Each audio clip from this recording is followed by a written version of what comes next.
வணக்கம். சமீபத்தில் உங்களுடன் ஸ்டாலின் முகாம் நடந்தது. அதுக்கு நானும் போயிருந்தேன். அங்கே ஒரு அம்மா பார்த்தீங்கன்னா கணவனால் கைவிடப்பட்டவங்க அப்படின்னு சொல்லிட்டு அதில் ஒரு 43 சேவையில் இதுவும் ஒன்று. அப்போ அவங்க கேட்குறாங்க, அவங்க இந்த மாதிரி எப்போ போனாருன்னு. அவன் எப்போ போனான் அப்படின்னு தெரியல. எதை அப்போ இப்படி சொன்னால் எப்படிம்மா, ஏதாவது அத்தாட்சி இருக்குதா அப்படின்னு சொல்லிட்டு கேட்குறாங்க. அத்தாட்சி எப்படி இருக்கும்? அவங்க அவங்க என்ன சினிமா நடிகரா இல்லை பெரிய கோடீஸ்வரங்களா? நீங்க சினிமா நடிகை டைவர்ஸ்ன்னு சொன்னா நீங்க கேமரா தூக்கின்னு பின்னாடியே ஒரு வாரம் மாசம் பூரா அதை வச்சே ஓட்டுவாங்க.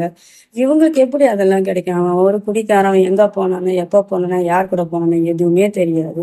ஆனா அவங்க குழந்தைங்களுக்காக வாழறாங்க. அவங்க கிட்ட கயிறு தவிர வேற எதுவுமே இல்லை, வெறும் கயிறு. அதை தவிர ஒரு பை எடுத்துட்டு வந்திருக்காங்க.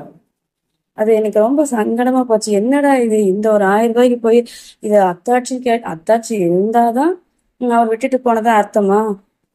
இந்த மாதிரி எவ்வளோ பெண்கள் தானே தனியா நின்று போராடுறாங்க குழந்தைங்களை வளர்க்கறதுக்கு. ஏன்னா இந்த குடியால நாசமாயி அவன் எங்க போறான், ஏது பண்ண எதுவுமே தெரியாது. அவங்க எந்த அடையாளமும் கிடையாது.